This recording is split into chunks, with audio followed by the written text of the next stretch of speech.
आखो वाहिगुरु जी का खालसा वाहिगुरु जी की फतेह। सतगुरु गुरु गोबिंद सिंह सच्चे पिता महाराज जी अपनी बाणी दे अंदर इस धरती ते आउण दा अपना सतगुरु जी सिद्धांत सानू दसदे ने। जदों आपां उन्हां दे ये बचन पढ़दे हां, हम एह काज जगत मोह आए, धर्म हेत गुरदेव पठाए। सतगुरु जी कहते ने कि जहाँ कहाँ तुम धर्म बिथारो, दुष्ट दोखियन पकड़ पिछारो। मैनू अकाल पुरख उस परमात्मा ने यह हुक्म करके भेजा कि तुसी धरती ते जाके सच दा धर्म, इंसानियत दा धर्म, सबना नू प्यार वंडन वाला धर्म ते अनख गैरत वाला एके दी पूजा वाला धर्म नू तोड़ो जाके। ते इस राह ते तुरिया जे कोई दुष्ट दोखी तानू, तुहाडी प्रजा नू, तुहाडे पैरोकारां नू तंग करे ते उन्हां नू तुसी, गुरु साहब जी कहते अकाल पुरख जी वालों ये हुक्म है कि उन्हां दुष्टां नू तुसी आप पकड़ के पछाड़ना, पाप मार देना। सो जही काज तरा हम जन्मंग, समझ ले हो साधु सब मनमंग। धर्म चलावन संत उबारण, दुष्ट सबन को मूल उपारण।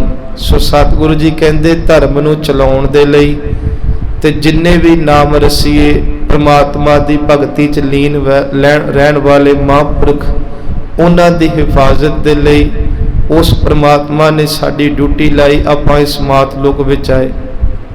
ते एक जो होर बचन सतगुरु जी करते ने कि पंथ चलै तब जगत में जब तुम करो सहाय। ये उही पंथ सी जिस पंथ नू गुरु नानक देव सच्चे पिता ने तोरिया। सतगुरु गुरु गोबिंद सिंह सच्चे पिता महाराज जियां दी उस्तत दे अंदर कवि संतोख सिंह जी चूड़ामन वो एक बहुत सोहना सवैया उचारते ने।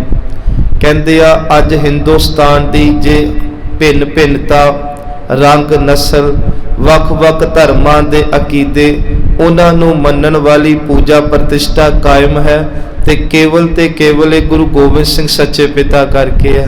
क्योंकि सतगुरु गुरु गोबिंद सिंह सच्चे पिता दी वडियाई करदे आ, जिथे आपां कवि संतोख सिंह जी दा ये दोहरा पढ़ना है, उथे जिहड़े बुल्ले शाह जी होए ने उन्होंने भी गुरु गोबिंद सिंह सच्चे पिता की सिफत की ते सिफत करदियां एक गल कही कि मैं कोई चिरां दी पुरानी गल नहीं तुहानूं कहन लगा, मैं हुण दी गल कहन लग्या। अक्सर असी जदों ये दोहरा पढ़दे हां, ये पढ़न च असीं कोताही कर जाने आ, पर जदों इस दोहरे नूं आपां ऐ चंगी तरह समझ के पढ़ांगे अखरां दे नाल ते उत्थे बुल्ले शाह जी लिखदे ने, ना कहूँ जब की, ना कहूँ तब की, बात कहूँ मैं अब की दा पावे हुण दी कोई पुराने ख्याल नहीं। ते ओ केड़ी सी गल कि अगर ना होते गुरु गोबिंद सिंह तो सुन्नत होती सब की। कहंदे जे इस धरती ते कलगीधर पिता ना आउंदे ते सच एवे सारी इस हिंदुस्तान दी धरती ते केवल एक राज होना सी धर्म दा, ते उस राज नूं असीं अपने हिंदुस्तान दे अंदर इस्लामिक राज कहना सी। हुण कवि संतोख सिंह जी जिहड़ी गल करदे आ वो भी यही गल नूं दोहरांदे आ ते कवि जी कहंदे ने, छाए जाती एकता अनेकता, बिलाए जाती होवती कुचीलता, बेदन पुराण की। कहंदे अनेकता मुक जानी सी ते केवल एकता रह जानी सी। इहदा भाव कि अज जे बोधियां दे मंदिर कायम ने ते गुरु गोबिंद सिंह जी करके, जे किते किते जैनी अपनी पूजा प्रतिष्ठा धर्म दे विधान च ने ते वो भी गुरु गोबिंद सिंह जी करके। हिंदुआं दी ते चलो गल की कहनी कि हिंदुआं दे जिन्ने भी रीति रस्म ने अज वो कीते जा रहे ने, ये सारी आज़ादी भिन्न भिन्नता गुरु गोबिंद सिंह जी करके। सतगुरु सच्चे पिता जी कहते ने कि कवि संतोख सिंह जी, छाए जाती एकता अनेकता, बिलाए जाती होवती कुचीलता, बेदन पुराण की। उस समय भी ते अज भी वेदां दी पुराणां दी कुचीलता भाव कि उन्होंने बहुत ज़्यादा जिमें अज असी गुरु ग्रंथ साहब महाराज की बेदबी थां थां ते हुंदी वेखदे हां, उहदा धर्म ग्रंथां की बेदबी हुंदी सी ते हुंदी रिहा करनी सी जे गुरु गोबिंद सिंह जी ना हुंदे। कहंदे धर्म जिहड़े सन ओह धर्म गर्क जाते, पाप गर्क जाते, धर्म तस्क जाते ते वर्ण गर्क जाते, साहित्य विधान की। कहंदे पाप शिखर ते होने सी, धर्मां दा नाश हो जाना सी ते वर्ण वंड कोई रहनी होई नहीं सी। इस करके देवी देवा देहुरा संतोख सिंगा दूर होते, रीत मिट जाती कथा वेदन पुराण की। कहंदे इस हिंदुस्तान दे अंदर कोई कथा नहीं सी वेदां दी होया करनी, कोई देहुरे च डल नहीं सी खड़किया करना। ये सारा कुछ मुमकिन ही तां है क्योंकि श्री गुरु गोबिंद पावन परम सूर मूर्त ना होती जो को करना निदान की। जे ओ पावन सूर सूरमा ओ तरस दा मालक कलगीधर पिता इस मात लोक दे विच ना आंदा। सो उस गुरु गोबिंद सिंह सच्चे पिता ने जिन्ना भी इनकलाब लियांदा आप संगत जानते हो। सतगुरु जी अपनी हयाती दे अंदर 14 जंगा लड़दे आ, एक भी जंग ते आप चढ़ के नहीं जाते, पर जेड़ा चढ़ के आउंदा मूँह दी खा के मुड़दा है। सतगुरु जी उन्हां जंगां चों फतेह पाउंदे आ। महाराज दी पहली जंग है भंगाणी दा युद्ध, सब तो अखीरला है खिदराने दी ढाब ते जदों सतगुरु जी अपना अखीरला जंग लड़दे आ। गुरु गोबिंद सिंह सच्चे पिता हर साल वैसाखी मनाउंदे रहे। हुण आपां उदन जो पिछोकड़ सी वैसाखियां दा ओ लिया, उहदे विच दो गल्लां उदन रह गईयां सी कि एक तां गुरु तेग बहादुर जी दा जिहड़ा प्रकाश दिहाड़ा वो भी वैसाख दे महीने हुंदा है। ते जो आपां एक गल होर वेखदे हां कि भाई नंद लाल जी सब तो पहलां जदों गुरु गोबिंद सिंह जी दी शरण आए उदन भी साडा इतिहास कहंदे वैसाखी वाला दिन ही उन्होंने चुनिया। सो आपां 1691 दी व्याख्या वैसाखी तो थोड़ी कथा गुरु गोबिंद सिंह जी दी लैनी है क्योंकि ये वो वैसाखी सी जदों रवालसर दी धरती ते राजियां दा बहुत वड्डा इकट्ठ होया। उदन भी ये कहा सी कि वैसाखी ना सिखां दा त्योहार कला ना हिंदुआं दा, कुछ त्योहार रुत्तां दे नाल मौसमां दे नाल ते सारियां दे सांझे त्योहार ने। इस त्योहार नूं भी वध चढ़ के हिंदुस्तान दे लोक राजे मनाउंदे रहे। हुण जदों इस थां दे उत्ते राजियां ने बहुत वड्डा इकट्ठ कीता कि आपां जिहड़ी वैसाखी आ ओह इत्थे मनाउणी, इस गल दा पता गुरु गोबिंद सिंह जी नूं लगदा क्योंकि इस वैसाखी तो 3 साल पहला 1688 विच गुरु जी एक नंदौण दा जंग लड़ चुके आ। ये गुरु साहब दे जंग लड़न दा कारण की सी? भीम चंद जी होए ने जिन्हां दी मुगल सल्तनत दे नाल खैबाजी सी। उन्हें गुरु गोबिंद सिंह जी को मदद मंगी, महाराज अपने प्यारिਆਂ ਨੂੰ ते आप मदद करदे आ। भीम चंद दी मौत हो जाती आ ते मौत तो बाद उहदा पुत अजमेर चंद जिहड़ा है वो ओहदे फिर अगे राजपुणे नूं संभालदा है। भीम चंद ने गुरु दी अजमत नूं वेख लिया सी ते ओह बिल्कुल भी हुण गुरु नाल मथा नहीं सी लाउणा चाहुंदा। पर जदों अजमेर चंद मुड़ के राज सिंघासन ते बहिंदा ते इह फिर गुरु घर दे नाल अड़ना शुरू करदा, फिर राजियां नूं गुरु घर दे खिलाफ भड़काउंदा है। इन्हें हुण एक होर चाल इह चली कि मुगल सल्तनत दे नाल रल के फिर गुरु गोबिंद सिंह सच्चे पिता जी ते ओदियां फौजां नूं नेस्तों नबूद करन दी सोचदे आ। सो खैर ये सारे विच ना जिहड़ी 1691 दी विसाखी मार्च कहंदे चंगा मौका है, आपां इकट्ठे होए राजियां नाल एक मीटिंग करदे आ कि आओ धर्म युद्ध दे विच साडा साथ दिओ। आपां इस हिंदुस्तान जो बड़े लंबे समय तो कदे नूं कोई लुटदा कदे कोई लुटदा रल मिल के आज़ाद कराइए। संगत जी सतगुरु जी अपना लौ लश्कर फौजां नाल लैके इत्थे पहुंचदे आ। इत्थे उदन एक इशारा दिता सी कि इस विसाखी ते एक चंबे दी रानी जिहड़ी कहंदे आ उस समय दी सब तो सोहनी औरत सी। चंबे दी रानी जिहदा नाम पद्मा करके इतिहास चाहुंदा है। जदों वो सतगुरु सच्चे पिता जी नूं आके मत्था टेकदी आ ते गुरु गोबिंद सिंह जी दा ना एक सुभाव होया कि महाराज जदों तक शरीर च रहे औरतां नूं गुरु साहब ने कदे हथ ला के आशीर्वाद नहीं दिता। ਇਹ ਗੱਲ ਦਾ ਧਿਆਨ ਜ਼ਰੂਰ ਆਪਾਂ ਰੱਖਣਾ। ਜਦੋਂ ਸਤਿਗੁਰੂ ਕੋਲੋਂ ਕੋਈ ਔਰਤ ਆਂਦੀ ਰਹੀ ਤੇ ਮਹਾਰਾਜ ਤੀਰ ਦੀ ਨੋਕ ਦੇ ਨਾਲ ਆਸ਼ੀਰਵਾਦ ਦਿੰਦੇ ਰਹੇ। ਇਹਨੂੰ ਮਾਣ ਸੀ ਆਪਣੀ ਜਵਾਨੀ ਦਾ, ਰਾਜਪੁਣੇ ਦਾ, ਆਪਣੇ ਸੁਹੱਪਣ ਦਾ। ਕਹਿਣ ਲੱਗੀ ਮੈਂ ਤੇ ਤੁਹਾਡੀ ਖਾਸ ਸੇਵਕ ਆ, ਤੁਸੀਂ ਮੈਨੂੰ ਤੇ ਆਪਣਾ ਹੱਥ ਲਾ ਕੇ ਆਸ਼ੀਰਵਾਦ ਦਿੰਦੇ। ਮੇਰੇ ਗੁਰੂ ਗੋਬਿੰਦ ਸਿੰਘ ਨੇ ਰਵਾਲਸਰ ਦੀ ਧਰਤੀ ਤੇ ਇੱਕ ਗੱਲ ਕਹੀ ਸੀ ਕਿ ਤੁਸੀਂ ਸਾਡੇ ਉਵੇਂ ਹੀ ਸੇਵਕ ਹੋ ਜਿਵੇਂ ਬਾਕੀ ਆ। ਗੁਰੂ ਗੋਬਿੰਦ ਸਿੰਘ ਦੇ ਹੱਥ ਕੇਵਲ ਆਪਣੇ ਧਰਮ ਪਤਨੀਆਂ ਨੂੰ ਲੱਗੇ ਨੇ, ਇਸ ਤੋਂ ਵੱਧ ਕੇ ਕਿਸੇ ਨੂੰ ਨਹੀਂ। ਮਹਾਰਾਜ ਇੰਨੇ ਕਿਰਦਾਰ ਦੇ ਮਾਲਕ ਸਨ। ਇਹੀ ਤੇ ਕਾਰਨ ਹੈ ਨਾ ਕਿ ਲੱਖ ਭਾਵੇਂ ਗੁਰੂਆਂ ਦੇ ਖਿਲਾਫ ਕੋਈ ਲਿਖ ਲਵੇ ਪਰ ਸਤਿਗੁਰਾਂ ਦੇ ਘਰ ਦੀ ਕੋਈ ਕਿਰਦਾਰ ਕੁਛ ਹੀ ਨਹੀਂ ਕਰ ਸਕਦਾ। ਗੁਰੂ ਗੋਬਿੰਦ ਸਿੰਘ ਸੱਚੇ ਪਿਤਾ ਨੇ ਖੈਰ ਸੰਗਤ ਜੀ ਇੱਥੇ ਰਾਜਿਆਂ ਨਾਲ ਜਦੋਂ ਸਲਾਹ ਮਸ਼ਵਰਾ ਕੀਤਾ ਤੇ ਇਹਨਾਂ ਨੇ ਅੱਗੋਂ ਪਤਾ ਕੀ ਕਿਹਾ, ਠੀਕ ਹੈ ਆਪਾਂ ਤੁਹਾਡਾ ਸਾਥ ਦੇਵਾਂਗੇ, ਅਸੀਂ ਹਿੰਦੁਸਤਾਨ ਨੂੰ ਆਜ਼ਾਦ ਕਰਾਉਣ ਦੇ ਲਈ ਪੂਰਾ ਮੋਢੇ ਨਾਲ ਮੋਢਾ ਲਾ ਕੇ ਖੜਾਂਗੇ, ਪਰ ਸਾਡੀ ਇੱਕ ਸ਼ਰਤ ਹੈ। ਮਹਾਰਾਜ ਕਹਿੰਦੇ ਦੱਸੋ? ਕਹਿੰਦੇ ਸ਼ਰਤ ਇਹ ਆ ਕਿ ਆ ਜਿੰਨੇ ਤੁਸੀਂ ਨੀਵੀਆਂ ਜਾਤਾਂ ਵਾਲੇ ਜਿਨ੍ਹਾਂ ਨੂੰ ਤੁਸੀਂ ਸਰਦਾਰ ਬਣਾ ਰਹੇ ਹੋ, ਘੋੜਿਆਂ ਤੇ ਸਵਾਰ ਕਰ ਰਹੇ ਹੋ, ਇਹਨਾਂ ਨੂੰ ਤੁਸੀਂ ਪੁਸ਼ਾਕਾਂ ਰਾਜਿਆਂ ਵਾਲੀਆਂ ਪਵਾਈਆਂ ਨੇ, ਇਹ ਸ੍ਰੀ ਸਾਹਿਬ ਕਿਰਪਾਨਾਂ ਪਹਿਨ ਕੇ ਸਾਡੇ ਬਰਾਬਰ ਦੇ ਹੋ ਕੇ ਹੁਣ ਤੁਰਦੇ ਆ, ਇਹਨਾਂ ਸਾਰਿਆਂ ਨੂੰ ਤੁਸੀਂ ਇੱਕ ਪਾਸੇ ਕਰ ਦਿਓ ਤੇ ਆਪਾਂ ਤੁਹਾਡੇ ਨਾਲ ਫਿਰ ਚੱਲਣ ਨੂੰ ਤਿਆਰ ਆ। ਗੁਰੂ ਗੋਬਿੰਦ ਸਿੰਘ ਮਹਾਰਾਜ ਕਹਿੰਦੇ ਤੁਸੀਂ ਕਿਹੋ ਜੀਆਂ ਗੱਲਾਂ ਕਰਦੇ ਹੋ? ਇਹ ਇੱਥੇ ਤਾਂ ਹੈ ਹੀ ਗਰੀਬ ਨਵਾਜੀ ਆ ਤੇ ਅਮੀਰ ਨਵਾਜੀ ਤਾਂ ਹੈ ਹੀ ਨਹੀਂ। ਸੰਗਤ ਜੀ ਚਲੋ ਇਹਨਾਂ ਨੇ ਸ਼ਰਤ ਰੱਖੀ। ਆਖਿਰਕਾਰ ਜਦੋਂ ਮਹਾਰਾਜ ਨੇ ਵੇਖਿਆ ਕਿ ਇਹ ਨਹੀਂ ਰਲਣਾ ਚਾਹੁੰਦੇ, ਫਿਰ ਇਹਨਾਂ ਨੇ ਚਲੋ ਇਹ ਬੜਾ ਲੰਮਾ ਜਿਹਨਾਂ ਨੇ ਬਹੁਤ ਗਲਤ ਵੀ ਮਾੜਾ ਬੋਲਿਆ ਸੀ ਜਿਹੜੇ ਗੁਰੂ ਗੋਬਿੰਦ ਸਿੰਘ ਮਹਾਰਾਜ ਦੇ ਉਸ ਸਮੇਂ ਨਾਲ ਸਿੱਖ ਨੇ ਕਿ ਜਿਸ ਕੌਮ ਨੂੰ ਤੁਸੀਂ ਇਕੱਠੀ ਕਰ ਰਹੇ ਹੋ।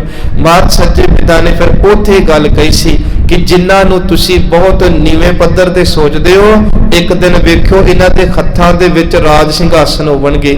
ਇਹਨਾਂ ਨੇ ਇਹੋ ਜਿਹੇ ਆਹੂ ਦੁਸ਼ਮਣਾਂ ਦੇ ਲਾਉਣੇ ਆ ਕਿ ਤੁਹਾਡੇ ਵੀ ਵਿਦਵਾਨਾਂ ਨੇ ਇਹਨਾਂ ਦੇ ਸੋਹਲੇ ਗਾਇਆ ਕਰਨੇ ਆ। ਮੈਂ ਇਹੋ ਜਿਹੀ ਕੌਮ ਖੜੀ ਕਰਾਂਗਾ, ਤੁਸੀਂ ਕਹਿੰਦੇ ਹੋ ਇਹ ਘੋੜਿਆਂ ਤੇ ਬਹਿ ਨਹੀਂ ਸਕਦੇ, ਇਹਨਾਂ ਦੀਆਂ ਸਵਾਰੀਆਂ ਦੇ ਅੱਗੇ, ਇਹਨਾਂ ਦੇ ਘੋੜਿਆਂ ਦੀਆਂ ਰਫ਼ਤਾਰਾਂ ਦੇ ਅੱਗੇ ਤੁਹਾਡੀਆਂ ਰਫ਼ਤਾਰਾਂ ਵੀ ਖੁੰਡੀਆਂ ਹੋ ਜਾ ਕਰਨਗੀਆਂ। ਗੁਰੂ ਗੋਬਿੰਦ ਸਿੰਘ ਸੱਚੇ ਪਿਤਾ ਉੱਥੋਂ ਚੱਲ ਕੇ ਆਨੰਦਪੁਰ ਸਾਹਿਬ ਪਹੁੰਚਦੇ ਆ। ਸਮਾਂ ਆਉਂਦਾ 1693 ਦਾ। ਇਹ ਉਹ ਸਮਾਂ ਸੀ ਜਦੋਂ ਜਹਾਨ ਖਾਨ ਉਤਾਰ ਕੇ ਅਜਮੇਰ ਚੰਦ ਦੀ ਚੁੱਕ ਦੇ ਨਾਲ ਇਬਰਾਹਿਮ ਨੂੰ ਪੰਜਾਬ ਦਾ ਗਵਰਨਰ ਥਾਪਿਆ ਜਾਂਦਾ। ਬਸ ਇਸ ਕਰਕੇ ਕਿ ਤੁਸੀਂ ਕਿਸੇ ਤਰੀਕੇ ਨਾਲ ਈਨ ਮਨਾਓ ਤੇ ਜਾਂ ਜਾਨੋਂ ਮਾਰ ਦਿਓ ਗੁਰੂ ਗੋਬਿੰਦ ਸਿੰਘ ਜੀ ਨੂੰ, ਆਨੰਦਪੁਰੇ ਨੂੰ ਮਲੀਆ ਮੇਟ ਕਰ ਦਿਓ। ਸਾਧ ਸੰਗਤ ਜੀ 93 ਦੀ ਵਿਸਾਖੀ ਵੀ ਗੁਰੂ ਗੋਬਿੰਦ ਸਿੰਘ ਜੀ ਉਸੇ ਤਰ੍ਹਾਂ ਮਨਾਉਂਦੇ ਆ। 94 ਦੀ ਵਿਸਾਖੀ ਤਾਂ ਕਰਕੇ ਤਵੱਜੋ ਚ ਲਿਆਉਣੀ ਆ ਕਿਉਂਕਿ ਸਤਿਗੁਰੂ ਗੁਰੂ ਗੋਬਿੰਦ ਸਿੰਘ ਜੀ ਨੇ ਸਭ ਤੋਂ ਪਹਿਲਾਂ ਜਿਹੜਾ ਹੁਕਮ ਸੀ ਨਾ ਸਿੱਖ ਕੌਮ ਨੂੰ ਕੀਤਾ। ਵੈਸੇ ਤਾਂ ਚਲੋ ਗਾਹੇ ਵਗਾਹੇ ਮਹਾਰਾਜ ਇਹ ਗੱਲ ਗੁਰੂ ਨਾਨਕ ਜੀ ਤੋਂ ਹੀ ਕਹਿੰਦੇ ਆ ਰਹੇ, ਪਰ ਇਸ ਦਿਨ ਤੋਂ ਬਾਅਦ ਮਹਾਰਾਜ ਨੇ ਸਿੱਧੀ ਇੱਕ ਵੰਗਾਰ ਪਾਤੀ ਸੀ ਕਿ ਅੱਜ ਤੋਂ ਬਾਅਦ ਜਿਹੜਾ ਗੁਰੂ ਗੋਬਿੰਦ ਸਿੰਘ ਨੂੰ ਮਿਲਣਾ ਹੈ, ਜਿਹੜਾ ਸਾਨੂੰ ਮੰਨਣ ਵਾਲਾ, ਉਹ ਇੱਕ ਤਾਂ ਕੇਸ ਰੱਖ ਕੇ ਆਏ, ਸਾਬਤ ਸੂਰਤ ਹੋ ਕੇ ਆਏ, ਦੂਜਾ ਸ਼ਸਤਰ ਪਹਿਨ ਕੇ ਆਏ ਤੇ ਤੀਜਾ ਘੋੜਿਆਂ ਤੇ ਚੜ੍ਹ ਕੇ ਆਏ। 94 ਦੀ ਵਿਸਾਖੀ ਤੋਂ ਪਹਿਲਾਂ ਇੰਨੀਆਂ ਕੰਡੀਸ਼ਨਾਂ ਨਹੀਂ ਸੀ। ਉੱਥੇ ਇਹ ਆਜ਼ਾਦੀ ਸੀ ਕਿ ਚਲੋ ਤੁਸੀਂ ਰੱਖੋ ਨਹੀਂ ਰੱਖੋ, ਗੁਰੂ ਦੇ ਪ੍ਰੇਮੀ ਹੋ, ਪਰ 94 ਦੀ ਵਿਸਾਖੀ ਤੋਂ ਬਾਅਦ ਜਿੰਨੇ ਵੀ ਗੁਰੂ ਗੋਬਿੰਦ ਸਿੰਘ ਮਹਾਰਾਜ ਦੇ ਸਿੱਖ ਸਨ ਉਹ ਸਾਰੇ ਸਾਬਤ ਸੂਰਤ ਹੋਏ, ਸ਼ਸਤਰ ਰੱਖਣੇ ਸ਼ੁਰੂ ਕੀਤੇ ਤੇ ਘੋੜਿਆਂ ਦੀਆਂ ਸਵਾਰੀਆਂ ਤੇ ਚੜ੍ਹ ਕੇ ਮਹਾਰਾਜ ਦੇ ਕੋਲ ਆਉਂਦੇ ਰਹੇ। ਹੁਣ ਸੰਗਤ ਇਹ ਜਿਹੜਾ ਔਰੰਗਜ਼ੇਬ ਹੈ ਨਾ, ਇਹਨੇ 2 ਹੁਕਮ ਜਾਰੀ ਕੀਤੇ। ਇਹ ਦੱਖਣ ਵਾਲੇ ਪਾਸੇ ਆ। ਇਹਨੇ ਹੁਕਮ ਪਹਿਲਾਂ ਇਹ ਜਾਰੀ ਕੀਤਾ ਕਿ ਇਹਨੂੰ ਪਤਾ ਲੱਗਿਆ ਕਿ ਮੈਨੂੰ ਜਿਹੜੀ ਸੀ ਉਹ ਕਰਨੀ ਪਹੁੰਚ ਰਿਹਾ ਇਹਨਾਂ ਵੱਲੋਂ ਜਿਹੜੇ ਪਹਾੜੀ ਰਾਜੇ ਨੇ, ਤੇ ਉਹ ਸਾਰੀ ਚੌਕੇ ਦੱਸੀ ਕਿ ਗੁਰੂ ਗੋਬਿੰਦ ਸਿੰਘ ਜੀ ਕਰਕੇ। ਹੁਣ ਸਤਿਗੁਰੂ ਗੁਰੂ ਗੋਬਿੰਦ ਸਿੰਘ ਮਹਾਰਾਜ ਨੂੰ 2 ਹੁਕਮ ਇਹ ਭੇਜੇ, ਇੱਕ ਤਾਂ ਤੁਸੀਂ ਜਮੀਅਤ ਨਹੀਂ ਇਕੱਠੀ ਕਰਨੀ ਤੇ ਦੂਜਾ ਤੁਸੀਂ ਇਹ ਕਰਮ ਕਰੋ ਕਿ ਚੁੱਪ ਕਰਕੇ ਬਹਿ ਜਾਓ, ਸ਼ਸਤਰਾਂ ਦੀ ਗੱਲ ਬੰਦ ਕਰ ਦਿਓ। ਤੁਹਾਡੇ ਵੱਡੇ ਗੁਰੂ ਨਾਨਕ ਜੀ ਜੋ ਕਰਦੇ ਰਹੇ ਉਹ ਕਰੋ, ਪਾਤਸ਼ਾਹ ਕੁਹਾਣਾ ਬੰਦ ਕਰੋ। ਸਤਿਗੁਰੂ ਗੁਰੂ ਗੋਬਿੰਦ ਸਿੰਘ ਸੱਚੇ ਪਿਤਾ ਨੇ ਉਸੇ ਸਮੇਂ, ਇਹ 95 ਦੇ ਨੇੜੇ ਦੀ ਗੱਲ ਹੈ, ਮੇਰੇ ਸਤਿਗੁਰੂ ਸੱਚੇ ਪਿਤਾ ਜੀ ਨੇ ਭਾਈ ਰਾਮਾ ਤੇ ਭਾਈ ਤਲੋਕਾ, ਇਹ ਨਾ ਥੋੜਾ ਗੁੰਝਲਦਾਰ ਹੈ, ਥੋੜਾ ਧਿਆਨ ਨਾਲ ਸੁਣਿਓ, ਇੱਕ ਵੀ ਗੱਲ ਲੰਘੀ ਪਕੜ ਚ ਨਹੀਂ ਆਉਣੀ। ਭਾਈ ਰਾਮਾ ਤੇ ਭਾਈ ਤਲੋਕਾ ਉਹ ਸਿੱਖ ਨੇ जिन्हां नूं सतवें पिता ने इन्हां दे कदे वड्डे चल के फूल के ते संधली ढिड खड़काउंदे आए सी कि भुख दूर करो। मेरे सतगुरु ने कहा सी भुख नहीं, तुहानूं राज भाग दिन्ने आ, तुहाडे पिछे ते लखां भुखे जिहड़े अपना ढिड भरिया करनगे। उन्हां दे खानदान विचों भाई रामा ते लोका इह ओह सिख ने जिन्हां ने चमकौर दी गढ़ी दे विच जदों साहिबजादे शहीद हुंदे आ, बीबी शरण कौर उन्हां दा संस्कार करदी पर पूरा नहीं सी हुंदा। इन्हां ने बाद विच रहिंदी सी, ओह सारी सेवा लई सी। इन्हां नूं महाराज ने हुक्म कीता कि तुसी गुरु घर तो वरसोए हो, तुहाडा जो है वह साडा है, ते तुसी इदां करो वड्डी फौज लैके जिन्ने तुहाडे राज विच आउंदे ने ना जोधे, उन्हां नूं ते चंगे शस्त्र लैके साडे वहीरा घत के ते अनंदपुर साहब पहुंचो, क्योंकि आउण वाला समा सुखावा नहीं। दूजा हुक्मनामा महाराज ने किनू भेजा? ये दो हुक्मनामे खास करके साडे विद्वाना कोट कीते जी। प्रिंसीपल वीर सिंह कहते ने एक छेवें पिता दे वेले सिख होया भाई साधु जी। भाई साधु नूं महाराज ने हुक्म अपने कह लो कि वर दिता सी, तेरे घर एक पुੱਤ होना जिहदा नाम महाराज ने भाई रूपा रखिया सी, सोहना बड़ा सी, ਉਹਦੇ ਨਾਂ ਤੋਂ नगर वसाया। ते जिद्दन सतगुरु गुरु हरगोबिंद पातशाह ने इन्हां नूं सिੱਖੀ ਦੇ प्रचार ਦੀ मंजी ਦਿੱਤੀ ना, उदन एक नगारा दिता सी। नगारा इस गल का प्रतीक हुंदा सी कि बेखौफ बेडर होके तुसी सिੱਖੀ ਦਾ प्रचार करो, ते निशान दिता। इनू इहदे अगे भाई रूपे दा एक होया संगत जी पुੱਤ भाई सुखिया जी, क्योंकि ये सारे बड़े अमीर जादे सिख सन। महाराज ने कहा जिन्ने भी तुहाडी रेंज विच आउंदे आ जोधे सिख लैके वड्डी वहीर लैके घोड़े शस्त्र ते जिन्ना भी धन तुसी दसवंध वजों लिया सकदे हो लैके आनंदपुर साहब पहुंचो। एक पासे औरंगजेब हुक्म करदा पिया कि राजपूतां तो इलावा कोई भी घोड़े ते ना बैठे, शस्त्र ना रखे, सिर ते दस्तार ना बन्ने, चंगे कपड़े ना पावे। दूजे पासे गुरु गोबिंद सिंह महाराज सीधा चैलेंज करते पिया कि घोड़े ते चढ़ के आओ, शस्त्र पा के आओ। फिर बेनती है 1699 दियां पहलियां विसाखियां मैं तुहाडे अगे रखदा पिया कि किते मन च ना हो जे कि ये तां जी इक्को दामी महाराज ने खालसा साधता नहीं। वैसे तो चलो अगे जिवें कड़ी चलूगी, एक तुक तुसी लियो, ये भी गुरु अपने भाई गुरदास सिंह दूजे दी वो एक गल कहंदे, तब सहजे रचियो खालसा साबत मरदाना। कहंदे जेड़ा खालसा गुरु गोबिंद सिंह जी ने रचिया है ना, प्रगट कीता है, साजिया, वो काल कुणे च नहीं साजिया, बड़ी सहज विच साजिया। ते उस सहज दे विच सब तो पहला ना साबत मरदाना लिखिया कि ये खालसे दी नींह उदन ही रखी गई जिदन गुरु नानक ने भाई मरदाने नूं 3 बचन कीते कि जे साडे नाल तुरना अमृत वेला नहीं गवांचना चाहिए। अज तो बाद ना मुशहरे कटने, क्योंकि मुसलमानां तुसीं वेखदे हो दाड़े रखने ते मुशहरे कटदे ने, साबत सूरत रहना। ते तीजी गल तेरे घरे कोई साधु अतिथि आवे कदे भुखा ना जाए। ये उदों तो ही खालसा रचिया गया। वैसे 230 साल का पीरियड सन 1469 तो लैके 1699 तक। एक गल होर सुनो, कुरान दियां हदीसां दे विच गल लिखी आ कि रब नूं आदम बनाउण दे लई 230 साल का समा लगा। ध्यान नाल सुनियो बेनती, ये बड़ा वड्डा लॉजिक है। कहंदे कुरान दियां हदीसां च लिखिया कि रब नूं आदम बनाउण दे लई, आदम दा भावे आदमी असीं जिहड़े धरती ते आए, 230 साल का समा लगा। क्यों? ते फिर कहंदे जदों 230 साल बाद एक आदम बन के तैयार होया, उदन रब ने कहा कि इनू मत्था टेको सारे। एक दिन मैं शायद ये गल कीती भी सी, देवतियां ने मत्था टेकिया, सारियां ने मत्था टेकिया, पर एक शैतान सी जिन्हें मत्था नहीं टेकिया। कहंदे उस दिन तो बाद शैतान दी ते बंदे दी खैर मखैर चलदी आ रही है। हुण सुनो, कहंदे हदीसां विच 230 साल आके रब ने एक मनुख दी घाट घड़ी, मेरे बाबे नानक ने 230 साल आके उस सिख दी घाट घड़ी जिन्हों खालसा कहा जाता है। वेखो इतिहास ते रब दियां पाईयां होईयां पुलंगा अपने आप नूं किवें दोहरांदियां। फिर चलो आपां परतदे आ 95 दी विसाखी मंझ कित्थे मनाउंदे आ, जिथे इन्हां ने क्या जमीयत नहीं इकट्ठी करनी है। फारसी का शब्द है कि तुसी जिवें अज 144 धारा ला दिंदे जी, इस तो वध कट नहीं होना चाहिए। ये औरंगजेब भी कर लग पिया। महाराज कहंदे जे ये गल है, गुरु जी ने ढाडी लए, ਪ੍ਰਚਾਰਕ ਲਏ, ਕਵੀਸ਼ਰ ਲਏ, ਜੋਧੇ ਲਏ ਤੇ ਨਗਾਰੇ ਲਏ, ਨਿਸ਼ਾਨਚੀ ਲਏ। ਰੋਪੜ ਤੋਂ ਐਡਾ ਵੱਡਾ ਨਗਰ ਕੀਰਤਨ ਕੱਢਿਆ। ਮਹਾਰਾਜ ਕਹਿੰਦੇ 95 ਦੀ ਵਿਸਾਖੀ ਆਪਾਂ ਹਰਿਦੁਆਰ ਜਾ ਕੇ ਮਨਾਵਾਂਗੇ। ਕਮਾਲ ਕਰਤੀ ਜੀ, ਇੱਕ ਸਿੱਧੀ ਹਕੂਮਤ ਦੇ ਨਾਲ ਟੱਕਰ। ਤੇ ਇਦਾਂ ਹੋਇਆ ਵੀ। ਰੋਪੜ ਤੋਂ ਇਹ ਨਗਰ ਕੀਰਤਨ ਸ਼ੁਰੂ ਹੁੰਦਾ ਵਹੀਰ, ਤੇ ਇਹ 1695 ਦੀ ਵਿਸਾਖੀ ਗੁਰੂ ਗੋਬਿੰਦ ਸਿੰਘ ਜੀ ਹਰਿਦੁਆਰ ਮਨਾਉਂਦੇ। ਹਰਿਦੁਆਰ ਮਨਾਉਣ ਦਾ ਭਾਵ ਸੀ ਕਿ ਤੁਸੀਂ ਲੋਕਾਂ 'ਚ ਡਰ ਪਾਉਣਾ ਚਾਹੁੰਦੇ ਹੋ, ਪਰ ਇਹ ਗੁਰੂ ਨਾਨਕ ਦਾ ਘਰ ਹੈ ਜਿਹੜਾ ਭੈ ਕਾਹੂ ਕੋ ਦੇਤ ਨੈ ਪੈ ਮਾਨਤ ਆਣ ਦਾ ਪ੍ਰਚਾਰ ਕਰਦਾ ਕਿ ਗੁਰੂ ਸਾਹਿਬ ਨੇ ਉਸੇ ਤਰ੍ਹਾਂ ਲੋਕਾਂ 'ਚ ਹੁੰਗਾਰਾ ਭਰਿਆ। ਤੇ ਇਹ ਸਾਰੀ ਤਿਆਰੀ 99 ਦੀ ਵਿਸਾਖੀ ਦੀ ਕੀਤੀ ਜਾ ਰਹੀ। 96 ਦੀ ਵਿਸਾਖੀ ਵੀ ਮਨਾਈ ਗਈ ਅਨੰਦਪੁਰ ਸਾਹਿਬ ਸੰਗਤ। ਤੇ ਫਿਰ 1699 ਦੀ ਵਿਸਾਖੀ ਤੋਂ 2 ਸਾਲ ਪਹਿਲਾਂ ਮਸੰਦਾਂ ਨੂੰ ਮਹਾਰਾਜ ਨੇ ਕੜਾਹੇ 'ਚ ਪਾ ਤਲਿਆ। ਇਹ ਗੱਲਾਂ ਆਪਾਂ ਬਾਅਦ 'ਚ ਕਰਾਂਗੇ, ਕਿਉਂਕਿ ਇੱਕ ਵੱਖਰਾ ਵੱਡਾ ਵਿਸ਼ਾ ਬਣ ਜਾਂਦਾ, ਜਿਹਦੇ ਵਿੱਚ ਚੇਤੋ ਮਸੰਦ, ਜਿਹਦੇ ਵਿੱਚ ਭੋਗਾ ਮਸੰਦ, ਜਿਹਦੇ ਵਿੱਚ ਬਲਾਕੀ ਦਾਸ ਮਸੰਦ, ਜਿਹਦੇ ਵਿੱਚ ਬੜੇ ਮਸੰਦਾਂ ਦਾ ਜ਼ਿਕਰ ਹੁੰਦਾ, ਜਿੰਨਾ ਇੱਕ ਸਵਾਂਗ ਵੀ ਰਚਿਆ ਜਾਂਦਾ ਸੀ ਕਿ ਕਿਵੇਂ ਮਸੰਦ ਤੰਗ ਕਰਨ ਲੱਗ ਪਏ। ਇੱਕ ਮੈਂ ਇਸ਼ਾਰਾ ਅੱਜ ਦਿਨਾ, ਗੁਰੂ ਗੋਬਿੰਦ ਸਿੰਘ ਨੇ ਕਿਹਾ ਸੀ ਇੱਕ ਪਾਸੇ ਖੂਨੀ ਹਾਥੀ ਆਂਦਾ ਹੋਵੇ ਤੇ ਇੱਕ ਪਾਸੇ ਮਸੰਦ ਆਂਦਾ ਹੋਵੇ, ਖੂਨੀ ਹਾਥੀ ਵਾਲੇ ਰਾਹ ਤੁਰ ਜਾਓ ਪਰ ਮਸੰਦਾਂ ਵਾਲੇ ਪਾਸੇ ਨਾ ਤੁਰਿਓ, ਕਿ ਉਹਨਾਂ ਤੋਂ ਵੀ ਜ਼ਾਲਮ ਹੋ ਚੁੱਕੇ ਆ। ਹੁਣ ਮਹਾਰਾਜ ਨੇ ਤਾਂ ਕੜਾਹੇ 'ਚ ਪਾ ਤਲੇ, ਤੇ ਗੁਰੂ ਗੋਬਿੰਦ ਸਿੰਘ ਨੇ 2 ਵਾਰੀ ਤਲੇ। ਇੱਕ ਵਾਰੀ ਸਰੋਂ ਦੇ ਤੇਲ 'ਚ ਤਲੇ ਆ, ਤੇ ਇੱਕ ਵਾਰੀ ਹੋਰ ਤੇਲ ਵਰਤਿਆ। ਉੱਥੇ ਬਕਾਇਦਾ ਤੇਲ ਦਾ ਵੀ ਜ਼ਿਕਰ ਕੀਤਾ ਸੰਗਤ। ਸੋ ਇਹ ਹੋਇਆ। ਹੁਣ ਸਤਿਗੁਰੂ ਸੱਚੇ ਪਿਤਾ ਜੀ 1699 ਦੀ ਵਿਸਾਖੀ ਤੋਂ ਪਹਿਲਾਂ 11 ਮਹੀਨੇ 11 ਦਿਨ ਤੇ 11 ਘੜੀਆਂ ਇਕਾਂਤ ਵਸ ਰਹੇ ਆ।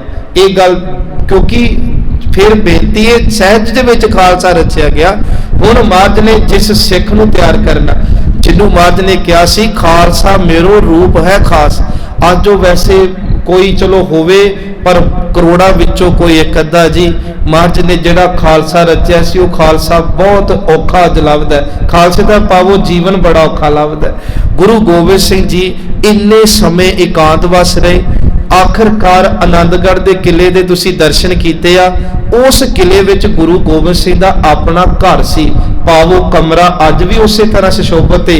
ਜਿੱਥੇ ਮਹਾਰਾਜ ਨੇ ਅੰਦਰ ਵੜਨ ਲੱਗਿਆ ਇੱਕ ਗੱਲ ਕਹਿਤੀ ਸੀ ਸਿੰਘਾਂ ਨੂੰ, ਅਸੀਂ ਅੰਦਰੋਂ ਬੂਆ ਨਾ ਖੋਲੀਏ ਉਨੀ ਦੇਰ ਤੱਕ ਬਾਹਰੋਂ ਕਿਸੇ ਨੇ ਬੂਆ ਖੜਕਾਉਣ ਦੀ ਜਿਹੜੀ ਉਹ ਕੋਸ਼ਿਸ਼ ਨਹੀਂ ਕਰਨੀ, ਭਾਵੇਂ ਸਾਨੂੰ ਕਿੰਨਾ ਸਮਾਂ ਅੰਦਰ ਲੱਗੇ।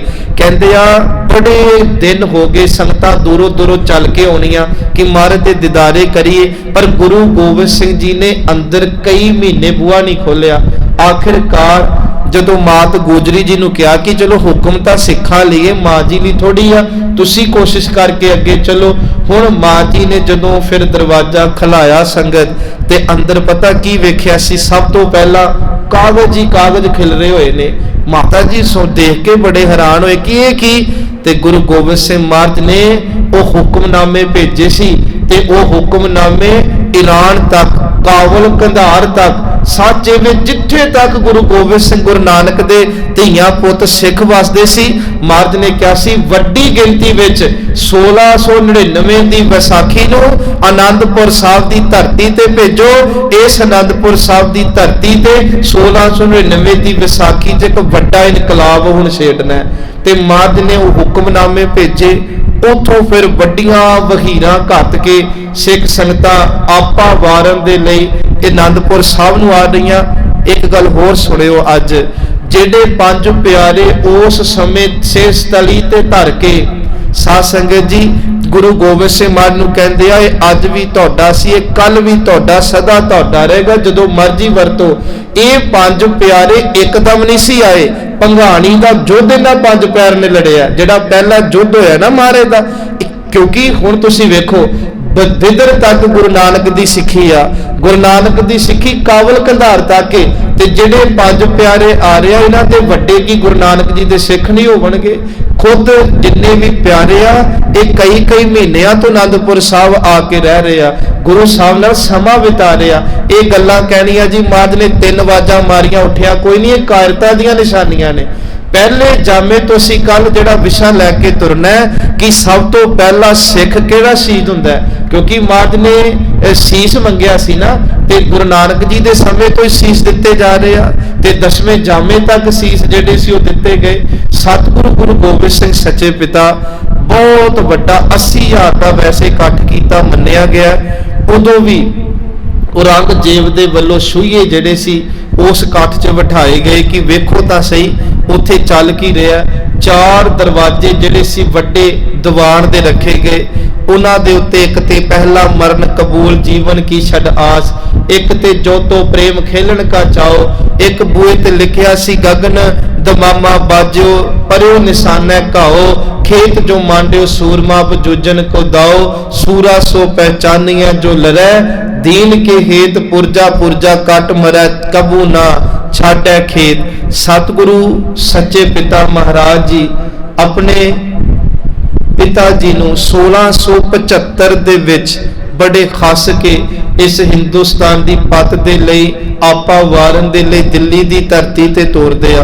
1675 तो लैके ते 1699 तक बड़े सहज दे विच फिर बेनती आ, गुरु गोबिंद सिंह सच्चे पिता ने लम्मी नज़र दे नाल उस सिख नूं उस संगत नूं गुरु दा खालसा जिहड़ा ओह थापना है। कल आपां इह वेखांगे कि सतगुर आग्या शीस भेट दिओ, ओह पहला सिख किहड़ा गुरु नानक जी दे समय तो, दूजा इह कि महाराज ने जाता पाता दा खंडन कीता, इह जाता पाता दा खंडन पहले जामे तो शुरू होया। तीजी गल कि गुरु ने उसे चढ़दी कला दे विच खालसे नूं साजिया जिस चढ़दी कला विच बाबे नानक तो यह गल शुरू हुई सी कि बावर तू जावर है। संगत जी एक रंभ ते इशारा दिता कि इस हिंदुस्तान का ना एक बोला बन गया सी कि खादा पीता लाहे दा बाकी अहमद शाहे दा। ਇਹਦਾ ਇਹ ਭਾਵ ਹੁੰਦਾ ਸੀ कि जिन्ना क खाया जाता खा लो, नहीं तो अबदालियां ने रात ਨੂੰ हमला करना, नाले धन लुट के लै जाना, नाले पत लुट के लै जानी।